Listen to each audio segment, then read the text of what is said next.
Hi guys and welcome back to Humanities. Today's topic is chapter number 3 of history. We'll be soon covering all of the book 1, which means we are only left with the 4th chapter and we'll be done with book 1. So let's begin with this. तो अभी हमने पिछले chapter में क्या पढ़ा था? It was about the kingships that developed. Okay, it was about the rulers, the empire. Right now we'll come into a more confined environment. Right पहले हमने अगर ये पढ़ा तो अब हम उसके अंदर आके थोड़ा और डीप में पढ़ेंगे about the society that prevailed in that empire और in that kingship. Okay, so जो इस चैप्टर का नाम पहले was kingship, caste and class. पिछला chapter was kingship but this was kinship. Kinship का मतलब होता है फैमिली रिलेशंस. ठीक है, किन का मतलब फैमिली होता है. सो पहले ये नाम था and now it has been change to social histories using the Mahabharata. So basically इस नेम चेंज से हमने क्या समझा that the whole focus has been drawn upon the Mahabharata. That is why I'll be beginning with the Mahabharata. Okay, I'll be covering all of it in one go together ही. तो तुम्हें ऐसे अलग अलग नहीं पढ़ना पड़ेगा because that is the main focus of this chapter now. Okay, so let's begin. Yeah, so coming on to the Mahabharata. So Mahabharata, composing the Mahabharata began in 1919. Composing मतलब बनना. ठीक है, to figure out what was it all about. ये historians ने figure out किया है. ठीक है, दे हैवंट सीन इट. उन्होंने बस रिसोर्सेज और सोर्सेज से पता लगाया है. ठीक है, सो ये जो हमारी सर्च या रिसर्च थी उनके जो स्कॉलर थे, जो मेन स्कॉलर थे, it was V.S. Sukthankar and team. ठीक है, तो ये नाम हम याद कर लेंगे बिकॉज MCQ क्वेश्चंस आते हैं. So V.S. Sukthankar and team. Okay, now what was the process. ठीक है, what was the process of finding out things about the Mahabharata. Right, so सबसे पहला स्टेप वाज कलेक्टिंग मैन्यूस्क्रिप्ट्स. ठीक है, historians had to collect manuscripts. ठीक है, they had to search for manuscripts at different places. Then they had to figure out कि ये महाभारता से relate करती है या नहीं. Okay, and then the next step was comparing those manuscripts. ठीक है, उन्हें क्या जानना था कि क्या सच में हुआ. ओके, सो अब एक बात बताओ, जो सच में हुआ होगा वो मैन्यूस्क्रिप्ट सारी मैन्यूस्क्रिप्ट्स में लिखा होगा ना. मतलब there must be some several common elements in those manuscripts, है ना. कि अगर फॉर एग्जांपल तुम्हारी स्कूल में किसी से लड़ाई होती है, फिर टीचर तुम्हें बुलाती है ना, और उन्हें जानना होता है कि सच क्या है, तो वो तीनों से अलग अलग बिठा के लेटर लिखवाती है कि बताओ कि हुआ क्या था. ठीक है, तो अब जो तीनों बच्चों के लेटर में कॉमन चीज़ मिलेगी उनसे वो ट्रूथ डिराइव करते हैं. ठीक है, so this is how historians did it. वो कंपेयर करते थे वो मैन्यूस्क्रिप्ट्स और जो उन्हें कॉमन चीज़ें मिलती थी वो उसे ट्रूथ समझते थे. ओके, बिकॉज हम सोली एक ही मैन्यूस्क्रिप्ट पे रिलाई नहीं कर सकते because we don't know whether it is true और false. Okay, now another element is that the Mahabharata took 47 years to complete. ठीक है, सोचो कितना वास्ट और ब्रॉड रिसर्च रहा था. Okay, so now coming on to the other things related to Mahabharata which are very very vital for us to read in this chapter. So historians have made certain ways to find out things about Mahabharata. ठीक है, तो सबसे पहला तरीका है they tried to examine the language. ठीक है, what was the language that was used. ठीक है, so इधर है ना कि they examine whether texts were written in प्राकृत, पाली और तमिल. ठीक है, तो हमारा लैंग्वेजेस में आ जाता है प्राकृत, पाली एंड तमिल. ठीक है, और संस्कृत. ठीक है, which was basically a language for elite people, all the priests. ठीक है, एंड एलीट्स, या as I told you. So in 4 languages में they had to figure out कि कौन सी लैंग्वेज यूज हुई थी. पता है पहले we'll study these 4 problems. चलो, try to examine language, kinds of text, find out about the author कि किसने लिखी थी, and audience कि कौन लोग थे उस time, and possible date of composition and place. Now we'll search about the answers of these question in the book. तो बुक में इधर it has been given that kinds of text में basically 2 चीज़ों में डिवाइडेड है हमारा जो महाभारत है, didactic and narrative. So basically narrative is कि sections that contain the social norms, prescriptions, ठीक है, कि जो रूल्स होते थे वो हमारा नरेटिव पार्ट में आता है, सोशल नॉर्म्स. ओके, एंड जो हमारा डायडैक्टिक है, it meant the stories, the social message that was given along with moral stories आती है ना, एंड में मॉरल होता है, but the didactic part contain the moral. Okay, ठीक है, morals of the story, and it contained all the social messages. ठीक है, तो नेचर काइंड्स ऑफ टेक्स्ट में हमारा 2 चीज़ों में डिवाइडेड है, didactic and narrative. Now we come to the author and audience कि किसने लिखी थी महाभारत एक्चुअल में. ठीक है, जिन्होंने देखी थी, मतलब अब देखो राइटर्स तो वही होते हैं who has seen it in real. तो बेसिकली द ओरिजिनल स्टोरी, ठीक है, the original authors were the charioteer bards. ठीक है, अच्छा, अब I will just explain you what does this mean. ठीक है, charioteer bards were also known as Sutas. ठीक है, they were basically the persons जो क्षत्रिय वॉरियर्स, जो किंग होते थे, उनको अकम्पनी करके जाते थे वो बैटल फील्ड में. ठीक है, दे ऑल्सो कंपोज पोएम्स. ठीक है, दीज वर द पीपल. ठीक है, अब देखो जो जैसे जो किंग्स के ऐसे साथ में होते हैं, जैसे अकबर के साथ बीरबल था. ठीक है, he was a minister, right, but these charioteer bards are really close. ठीक है, so they know the things that actually happen. So they use to compose these poems which use to circulate orally. ठीक है, oral circulation. ठीक है, तो जो audience थी, the audience was the local people. ठीक है, तो oral circulation, this was the time when the charioteer bards told the story to the people in the form of poems, and वो जाते जाते बहुत modifications आ जाते हैं, जैसे कि oral language में होता ही है.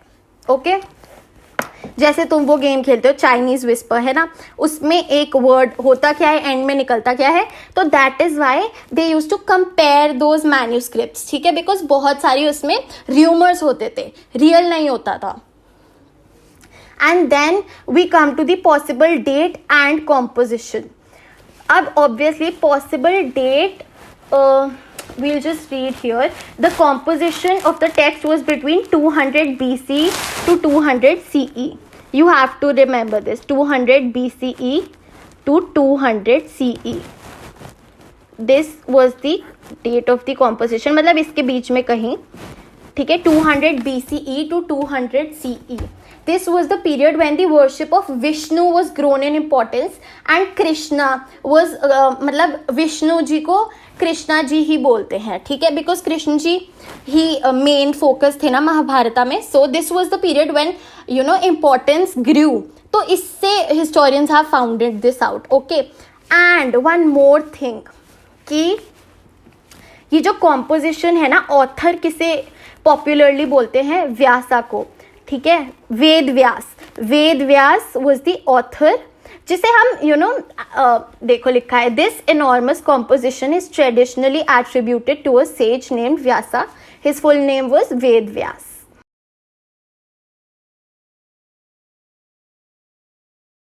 Now another thing that we cannot miss about this topic, that is Mahabharata, is on page number 76 of your textbooks. ठीक है, इसमें एक लाइन लिखी है, one of the most challenging episodes in the Mahabharata is the Draupadi's marriage. ठीक है, see, I've written this here. Draupadi's marriage with the Pandavas, okay, was a challenging episode. Why is it called a challenging episode, पहले तो हम यही पढ़ेंगे, ठीक है. Why is it called a challenging episode? So basically polyandry का मतलब क्या होता है? Polyandry means when one women, ठीक है, when one woman marries several men, okay, that is what polyandry is known as, ठीक है. कि when one woman marries has one or more husband, ठीक है. और polygamy क्या होता है? when one man has one or more than one wife. Okay, so polyandry practice हुई थी क्योंकि Draupadi was married to Pandavas, ठीक है. शी हैड 5 हस्बैंड्स, ठीक है. Now this is central to the theory of Mahabharata. Now we'll analyse this, ठीक है. अब ये जो एक्सप्लेनेशन है ये काफ़ी वेज में दी गई है कि you know because it was obviously a question for historians. So this has been explained in many ways by the authors, ठीक है, by the authors, ठीक है, and scholars, ठीक है. Now we'll read about those explanation. Present day historians say that polyandry was probably the prevalent form of marriage. तभी तो द्रौपदी की हुई, ऐसा होता ही होगा रूलिंग एलिट्स के बीच में, that is why उसकी भी हुई. तो it was a prevalent form of marriage, said the present day historians. At the same time, the fact कि लोग explanation दे रहे हैं means that this was a form which was in disfavor among the Brahmanas, right? This was in disfavor among the Brahmanas. मतलब this was a form of marriage that was probably condemned, right? कि उसको नहीं पसंद करते थे लोग, तभी तो ये explanation दे रहे, वरना explanation क्यों देते, है ना? Okay, then we come to next. Some other historians say that this was an unusual, undesirable form of marriage. Maybe it was prevalent in the Himalayan region. Only in the Himalayan region, ठीक है, Himalayan region में prevalent होगा. Then others came with the reasoning that probably shortage of women होती होगी due to warfare. अब जहाँ पे war होती है वहाँ पे शॉर्टेज ऑफ women होती होगी, that is why many man have a same women, ठीक है. Okay, which was a situation of crisis, due to a situation of crisis, ठीक है. Okay, so these were the explanations given by the scholars and historians.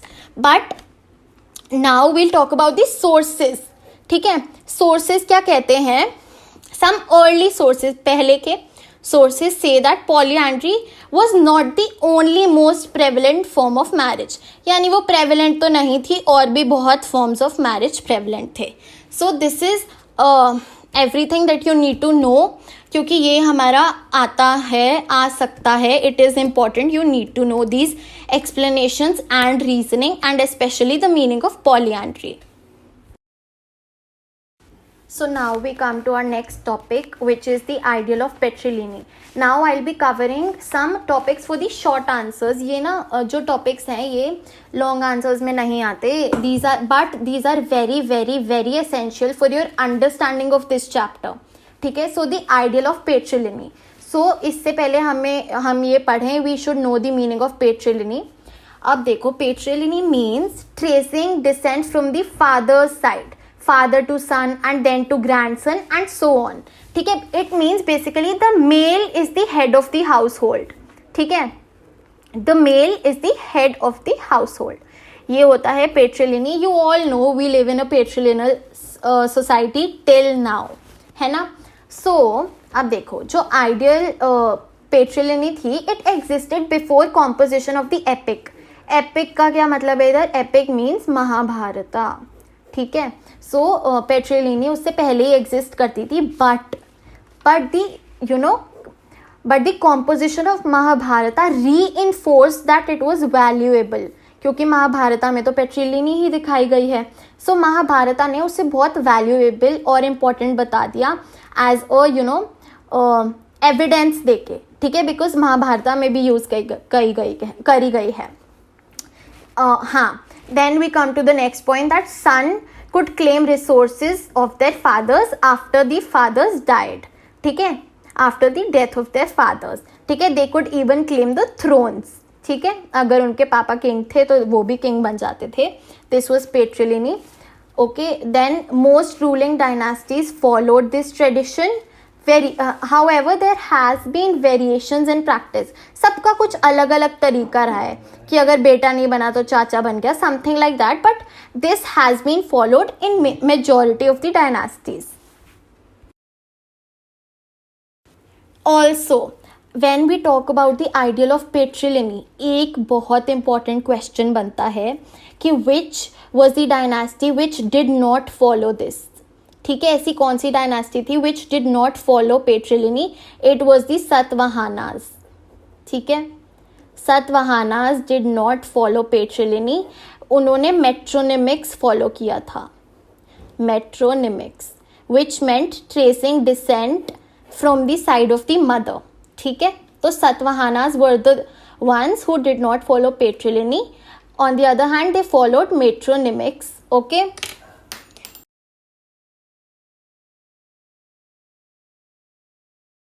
Now coming on to the rules of marriage.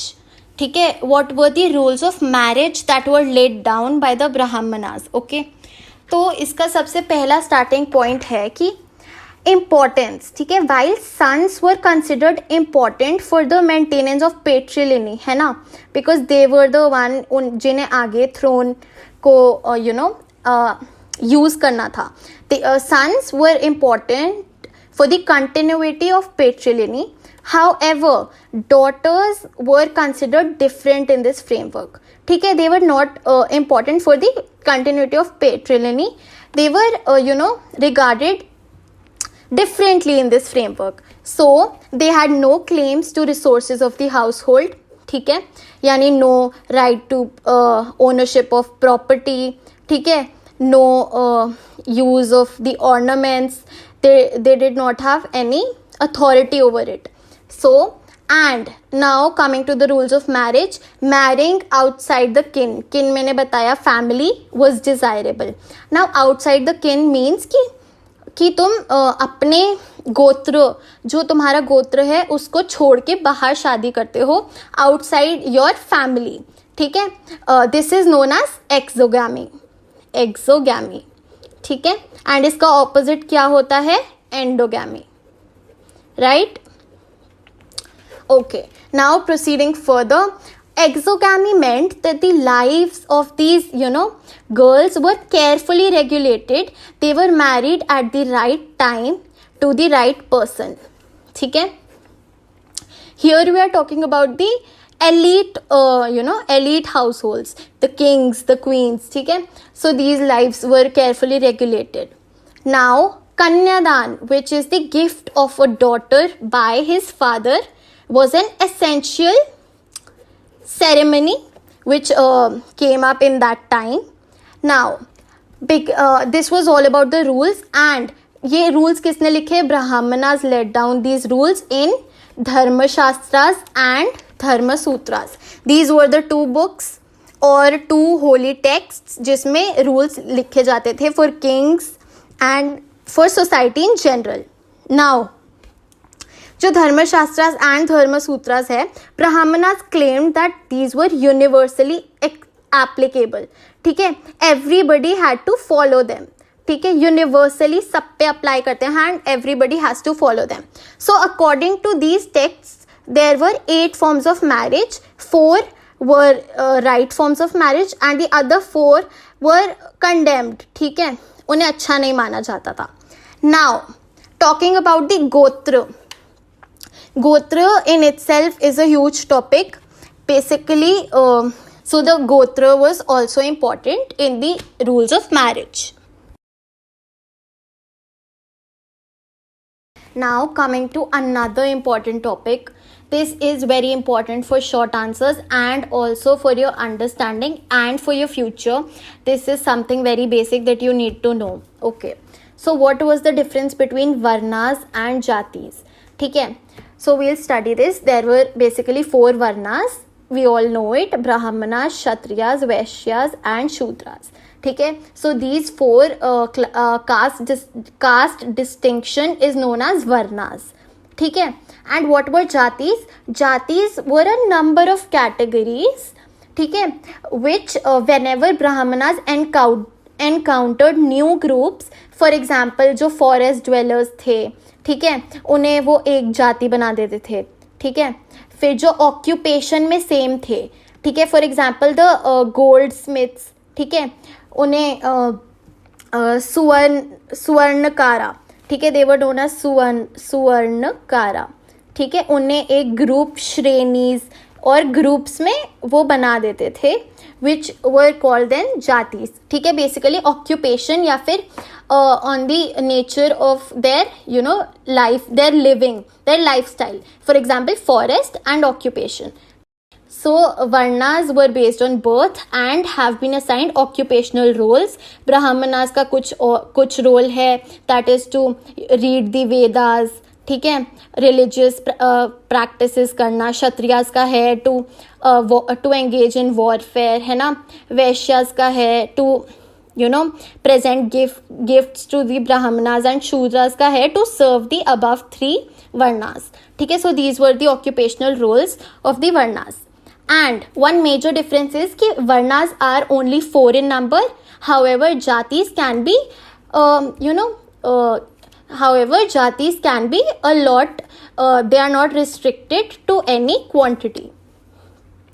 And then comes the fact कि Brahmanas claimed that the Varnas was a system which was divinely ordained.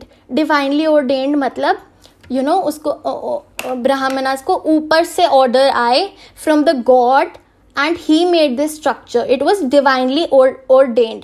However, jatis was a structure which was created on structural basis by the brahmanas by encountering new groups.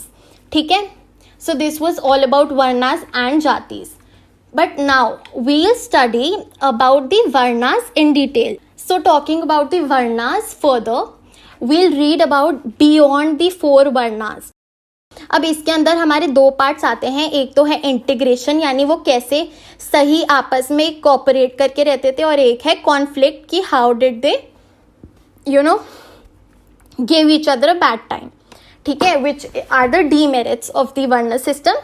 And let's begin with the integration, which is on page number 64 in your textbooks.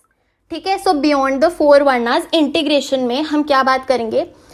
सबसे पहले कि there were some people who did not believe in the practices mentioned by the brahmanas. ठीक है, वो influence नहीं होते थे brahmanas की बातों से, वो वही करते थे जो उनका मन करता था और अपने हिसाब से चलते थे. That is why they were called odd, uncivilised and even animal like by the Brahmanas. क्योंकि जो रूल्स लिख रहा है तुम उनके रूल्स नहीं मानोगे, so they will obviously condemn you. ठीक है, तो they were known as these names. फिर now who were these, for example forest dwellers. ठीक है, जो फॉरेस्ट ड्वेलर्स थे जो हंटिंग एंड गैदरिंग से अपना लाइफ स्टाइल काटते थे, दे वर under this category. Then comes the nishada. Nishada was a श्रेणी बेसिकली जिसको एकलव्य बिलोंग करते थे, है ना. महाभारत में एकलव्य पढ़ा है ना, he belonged to the nishadas. ठीक है, and then comes the nomadic pastoralists. ठीक है, these were the people who traveled basically. इनका कोई they were बंजारास. ठीक है, they were not under the category of settled agriculturals. ठीक है, so these 3 were the categories which fell under the beyond 4 varnas. ठीक है, and now these were also the people, this also included the people who did not speak Sanskrit languages. ठीक है, non Sanskrit languages बोलने वाले, they were known as mlechachas. Okay, they were also looked down upon. उन्हें भी अच्छा नहीं माना जाता था. So this is all about it. And इनकी इंटीग्रेशन कैसे है. अब इंटीग्रेशन इनकी ऐसे है because all of these were a part of the society and the nature of their relation is evident in the stories of Mahabharata. That is why this is called integration. Okay. Now moving on to the conflict beyond the 4 varnas. Now the conflict factor mentions the sharp social divide. ठीक है. We all know that the Shudras were looked down upon, उन्हें सबसे नीचा माना जाता था. There were a certain section of people who were regarded as untouchables. ठीक है. So this is the conflict that there was a sharp social divide. Okay, now ऐसा क्या था, how was it prevalent. So performance of rituals होता है, जो religious ceremonies perform करते हैं, रिचुअल्स, पूजा वगैरह, that is considered to be very pure, right. So जो प्योर काम है, they were not at all preferred to be done by them, the untouchables. Okay, now people avoided taking food from the untouchables. ठीक है, because they were not considered to be pure.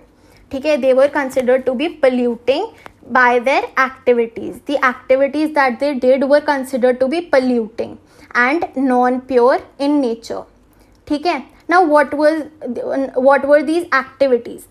These included handling of corpses. Corpses क्या होता है, dead bodies. Okay, they handled the dead bodies, they handled the dead animals. ठीक है, and these were designated as the chandalas. ठीक है, even seeing them was considered to be unpure and polluting. ठीक है, they were known as chandalas. Now the Manusmriti is a text, ठीक है, which also defines the rules and regulations. It mentions certain duties that had to be followed by the chandalas. ठीक है. Now what were these duties? Number 1, to live outside the village. They were not allowed to enter into the village. To use discarded utensils, औरों की बची हुई टूटी हुई utensils they had to use. ठीक है. To wear clothes of the dead. Okay. Then ornaments of iron. They could not use any superior ornament like silver or gold. Ornaments of iron were only allowed. Then to not walk in villages at night. ठीक है, they were not allowed to enter the villages at night so that someone can गलती से कोई देख ना ले उन्हें and they can be polluted. Now अब हम sources, guys, this is the most important part of this answer, and ये आंसर बहुत important है as an 8 marker, even as a 3 marker. So these sources, इसमें हम 2 sources की बात करते हैं. Number 1 is Faxian. Okay, he was a traveler who traveled in and around 5th century CE. ठीक है.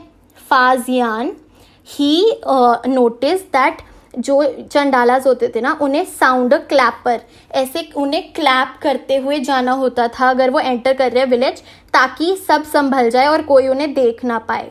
ठीक है. एंड फिर आता है जुआन जैंग. ठीक है, जुआन जैंग इन 7th century, वो बताता है that they were forced to live outside the village and they did not enter into the village. So guys, that is it for today's video, and I hope you're doing great and learning well. Also, I'll be really happy if you could give me any suggestions of any topic which you're facing a problem with. I'll definitely make a video on those. And also, don't forget to like, share and subscribe to my channel. It just takes 1 single second. Happy learning.